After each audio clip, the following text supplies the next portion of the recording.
Gua nggak ngerti deh, ini motor 200 kilo tapi enteng banget. Karena gua megang R6N tuh buset beratnya. Jadi memang motor ini tuh minta digas, minta kenceng. Kalau pelan dia seringnya berebet. Kalau berebet tuh kayak mesin mau mati gimana sih? Tanpa kopling, ya gua ganti gear. Nah 3, 4, 5, 6. Halo semuanya, kembali lagi dengan gua Wan Saputra ya. Jadi akhirnya hari ini kesampaian juga ya mimpi gua untuk ambil ZX6R. Kebetulan ini tahun 2022 ya. Overall masih ori semua, standar semua. Dan hokinya gua adalah odometernya masih di bawah 1000 ya. Ya idealnya memang begitu. Maksudnya kilometer muda itu kilometernya tahun muda itu harusnya kilometer masih rendah. Tapi kebanyakan tahun muda itu kilometernya udah terlalu gondrong gitu. Jadi agak susah nyari moge-moge yang tahun muda kilometer masih muda juga. Karena ada yang kilometer tahun 2022 tuh kilometer udah 3000 lah. Tahun 2022 kilometer udah 4000 lah, padahal baru setahun 2 tahun tapi kilometer udah tinggi banget. Kalau motor gue ini kebetulan kilometernya masih di bawah 1000 ya, pemakaian setahun. Menurut gue oke sih.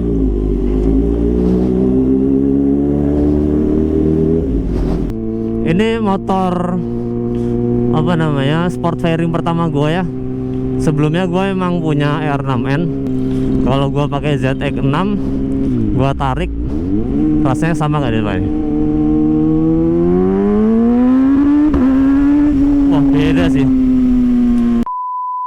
Yang gua rasain adalah dia kenaikan kecepatannya atau tenaganya tuh linear. Jadi mulai dari RPM 3000 4000 tuh misalnya ini ya, ini RPM 5000, coba gua tarik.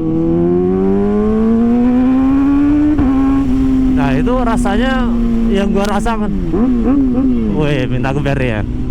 Yang gua rasain linear naiknya. Tunggu, itu macet ada razia nggak tuh? Kadang kalau macet ada razia.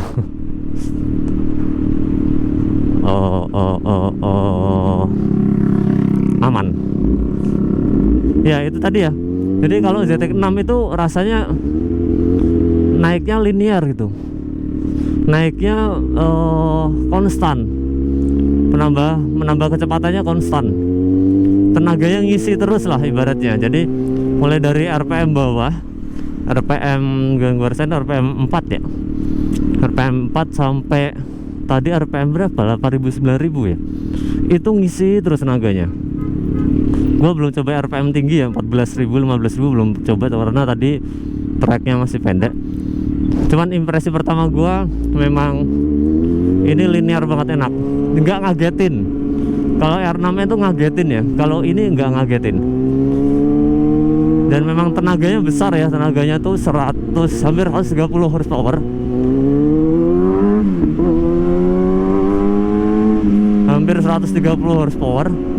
Dan itu hampir 2 kali lipat R6N. Tarikannya enak. Kalau secara torsi kan hampir sama nih sama dibanding R6N. Yang gua rasain memang nggak beda jauh sih dengan R6N untuk torsi ya. Kemudian yang gua rasain dari motor ini adalah dibanding moge gua ya, R6N ini lebih ringan. Walaupun secara bobot sama ya, 200-an kilo. Ini kan 200 kilo, kalau R6N itu 206 kilo kalau salah. Walaupun bobotnya lebih ringan 6 kilo, tapi kalau handlingnya ini enak banget sih, gila sih. Kalau R6N itu berat banget. R6N tuh gila, berat banget. Karena apa ya? Mungkin positioning dari mesin ya. Jadi kalau gua amatin, gua sejajarin nih R6 sama ZX6. Itu posisi mesin dari ZX6 itu ada di tengah, lebih ke belakang ya daripada mesinnya R6N. Mungkin itu salah satu penyebab ya, ZX6 tuh terasa lebih ringan secara handling ya, secara handling lebih ringan. karena memang center pusat gravitasi center of gravity bukan ya, itu posisinya di tengah-tengah dari motor. Jadi memang enak sih. Jadi untuk manuver belok kiri kanan itu enak banget. Gua nggak ngerti deh, ini motor 200 kilo tapi enteng banget. Karena gua megang R6N tuh buset beratnya. Megang R6N tuh beratnya buset, berat banget parah. Tapi begitu pakai ini nikung-nikung, wah asik sih. Rasanya kayak bawa motor 250 cc, maksudnya model CBR gitu ya, CBR R25, rasanya kayak gitulah. Kemudian untuk tinggi dari motornya ya, saddle-nya atau joknya, bukan saddle ya, jok motor, tempat duduk motornya, itu yang gua rasain lebih tinggi sedikit dari R6N. Buat gua yang tinggi 174, menurut gua nggak jadi masalah ZX6R. Kaki gua masih bisa napak. Apa ini? Mau belok apa? Kenapa pakai hazard dah?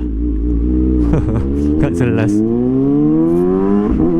Ya yang gua rasain adalah masih napak dengan tinggi gua yang 174 ya. Jadi untuk tinggi-tinggi di atas 170 sih harusnya masih aman, masih napak-napak aja nih motor. Kalau orang yang biasa bawa Moge atau bawa R6N itu nggak beda jauh, walaupun memang terasa agak tinggi ya, karena joknya itu lebih lebar sih ini. Itu. Kemudian lanjut ke bagian pengereman. Untuk pengereman menurut gua cukup.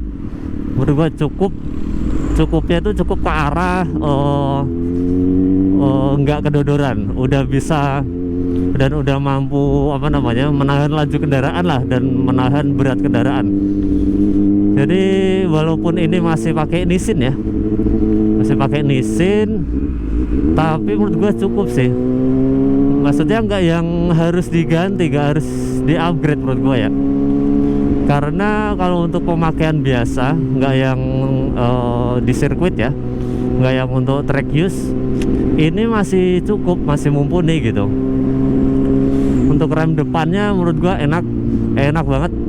Gua sempat waktu itu pernah telat ngerem ya.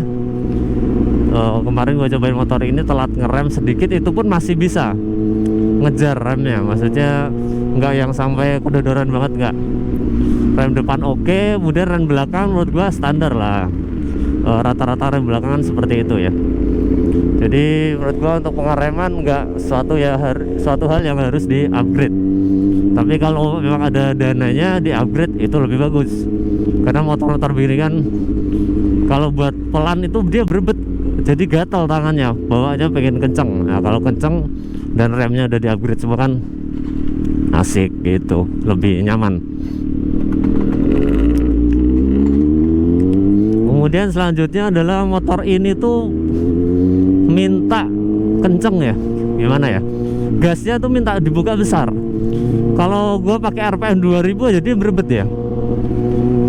Nah ini aja RPM 3000 aja, gue gear 2 RPM 3000 itu rasanya masih berebet. Nah masih agak berebet nih. Jadi memang motor ini tuh minta digas, minta kenceng. Kalau pelan dia seringnya berebet. Kalau berebet tuh kayak mesin mau mati, gimana sih? Mesin mau mati berebet gitu. Jadi memang karakternya sepertinya begitu. Kalau RPM 1500 sampai 3000 dia masih berebet minta digas, minta kenceng dia. Selanjutnya adalah shock breaker.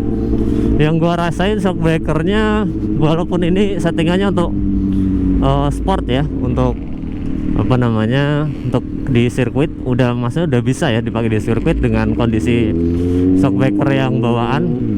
Dan kalau untuk dipakai harian itu rasanya menurut gua masih nyaman walaupun agak keras.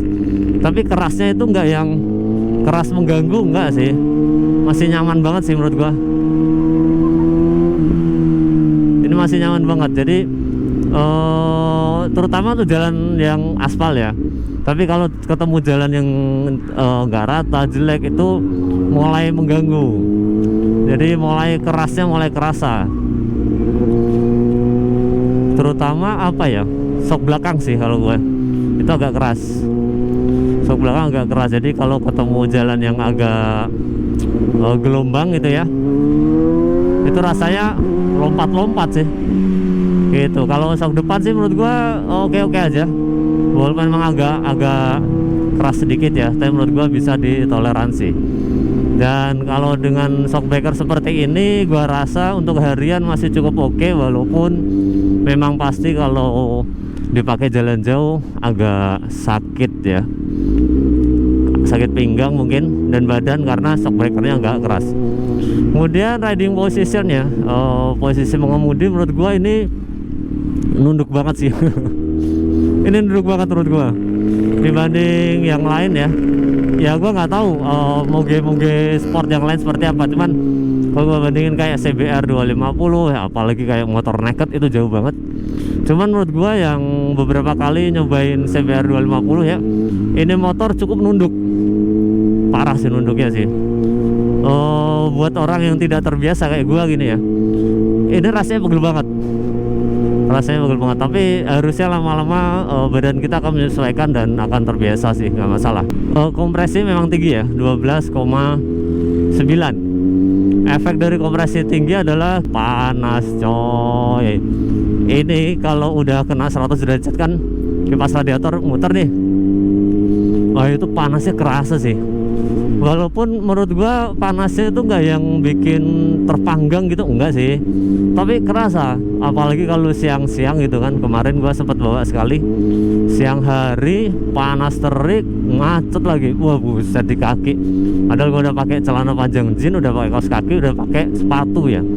Itu panas yang kerasa banget. Bayangin kalau cuma pakai sandal jepit gitu kan, terus celana pendek. Waduh, kepanggang bener dah. Jadi memang ini motornya panas kalau radiator kipasnya udah hidup ya. Kalau kena macet panas gitu. Oke, yang selanjutnya adalah fitur yang gue suka itu quick shifter ya, quick shifter. Nih ya, di sini ada tulisan KQS, Kawasaki Quick Shifter. Jadi memang ini cuman bisa quick shifter ya, jadi naikin gear doang. Kalau nurunin gear tetap harus pakai kopling. Contohnya gini, misalkan gear 2 tanpa kopling, gua ganti gear. Nah 3, 4, 5, 6. Nah, asik. Tapi kalau nurunin gear harus pakai kopling. Menurut gue ini fitur yang sangat membantu ya buat kita rider buat naikin gear, supaya powernya tuh gak ada yang hilang, gak ada momentum yang hilang gitu. Jadi menurut gue ini istimewa sih, cakep sih. Walaupun belum ada auto blip ya, walaupun nurunin gear tetap harus pakai kopling, tapi menurut gue cukup sih gitu sih. Oke, sekian dari gue ya untuk Sunmori riding tipis pagi ini. Sekian, makasih.